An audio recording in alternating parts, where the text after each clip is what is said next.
Assalamualaikum warahmatullahi wabarakatuh. Hari ini kita akan belajar tentang materi termokimia. Nah, kita akan belajar tentang pengertian termokimia dan pengertian kalor dan entalpi. Nah, termokimia itu dia berasal dari bahasa Yunani yang berarti termos atau artinya kalor atau panas, kemudian kimia. Jadi berasal dari dua kata termo dan kimia.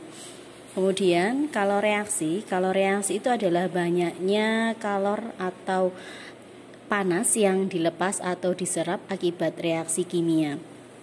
Kemudian entalpi itu adalah besarnya energi yang terkandung dalam suatu zat.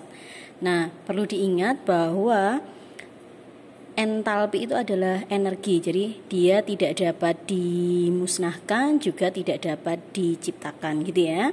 Maka yang bisa kita hitung adalah perubahan entalpinya. Jadi perubahan entalpi itu adalah selisih antara entalpi produk dikurangi dengan entalpi reaksi, atau bisa dituliskan dengan rumus berikut. Delta H itu sama dengan delta H produk dikurangi dengan delta H reaksi.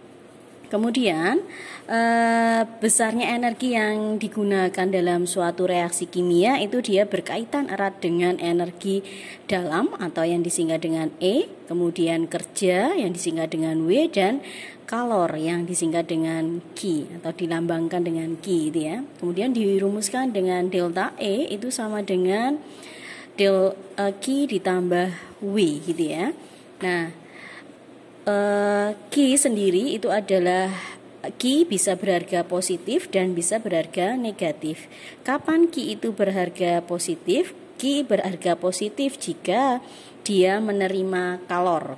Kemudian Q berharga negatif jika dia melepas kalor.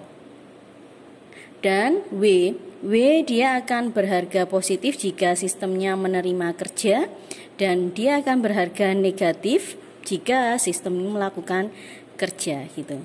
Nah, sebagai contoh ini, suatu reaksi itu dia berlangsung dalam tekanan tetap, diikuti dengan pelepasan kalor sebesar 100 kJ dan sistem melakukan kerja sebanyak 10 kJ. Tentukan harga Q, W, delta E, delta H. Nah, penyelesaiannya Q itu sama dengan min 100 kJ karena dia melepas kalor, W berharga min 10 kJ karena dia melakukan kerja. Sehingga harga delta E-nya sama dengan Q plus W, artinya min 100 ditambah min 10 menjadi min 110. Diambilnya dari sini ya. Jadi kalau dia melepas kalor maka harganya negatif, kalau dia melakukan kerja berarti dia harganya min 10. Sehingga karena delta H itu sama dengan Q, maka harganya negatif 100 kJ.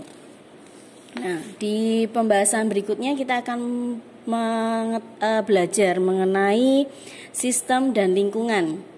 Nah, sistem itu adalah zat atau proses yang sedang kita pelajari perubahan energinya atau bagian dari alam yang menjadi pusat perhatian kita. Kalau lingkungan itu segala sesuatu yang berada di alam yang membatasi sistemnya. Nah, sistem sendiri itu dibedakan menjadi 3. Yang pertama sistem terbuka. Sistem terbuka itu kita amati, misalnya gelas kita taruh air panas gitu ya. Kemudian nanti kita bisa mengamati partikelnya air itu dia bisa menguap gitu ya. Kemudian gelasnya ketika kita raba itu kita menemukan panas di sekitar gelas, itu berarti terjadi perpindahan kalor dan terjadi perpindahan partikel. Kemudian kalau yang sistem tertutup itu misalnya kamu membuat pop mie ya, air panas dimasukkan ke dalam styrofoamnya kemudian ditutup. Nah, ketika kamu amati itu kan kamu bisa merasakan panas di sekitar styrofoamnya gitu ya. Kemudian ketika kamu buka itu ada bintik-bintik air yang ada di sekitar tutup. Kalau tutupnya tidak dibuka maka airnya itu akan kembali lagi ke dalam styrofoamnya, sehingga dapat disimpulkan terjadi perpindahan kalor tapi dia tidak terjadi perpindahan partikel begitu. Kemudian kalau yang sistem ketiga itu sistem terisolasi. Kalau kita amati sistem terisolasi itu kita lihat termos gitu ya. Termos itu ketika kamu amati air, kita tidak bisa menemukan panas gitu ya. Kita tidak bisa meraba panas di sekitar tutup atau tabung termosnya gitu, karena dia ada dalam sistem hampa udara. Sehingga dan dia ketika ditutup masih ditutupi lagi oleh ruang hampa udara, sehingga dapat disimpulkan dalam sistem terisolasi ini tidak terjadi perpindahan kalor dan juga tidak terjadi perpindahan partikel.